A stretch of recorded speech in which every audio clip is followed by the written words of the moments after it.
నటుడు చిరంజీవి ఇప్పుడు బీజేపీ కూటమికి ఓట్లేసి తమ్ముడిని గెలిపించి సెంట్రల్ మినిస్టర్ చేయాలని ఆయనకి పద్మభూషణ్ బీజేపీ ఇచ్చారు. కండిషన్ ఏంటి? బీజేపీ కూటమికి తిరిగి ఓట్లు వేయించడానికి. బీజేపీ స్పెషల్ స్టేటస్ ఇచ్చిందా?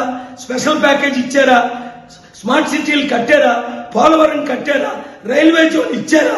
10లో 15 లక్షలు ఇచ్చారా? నిరుద్యోగులకు ఉద్యోగాలు ఇచ్చారా? 100లో 1 చేశారా? చేయలేదు. సరికదా 8 లక్షల కోట్లు స్టీల్ ప్లాంట్ అమ్మేస్తుంటే ఏప్రిల్ 25 నేను వాదనలు వినిపించి స్టీల్ ప్లాంట్ అమ్మకుండా మోదీ గవర్నమెంట్ కి వ్యతిరేకంగా ఆర్డర్ తీసుకొచ్చాను, మీకు తెలుసు.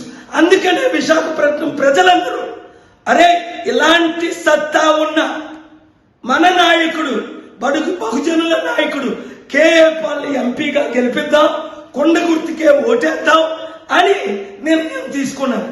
మీకు ప్యాకేజ్ స్టార్లు కావాలా? కేఏ పాల్ కావాలా?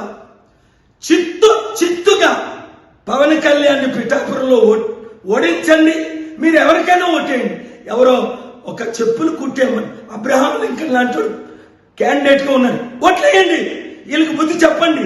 బహుజనులందరూ ఏకం కండి, రాష్ట్రాన్ని రక్షించండి, దేశాన్ని రక్షించండి.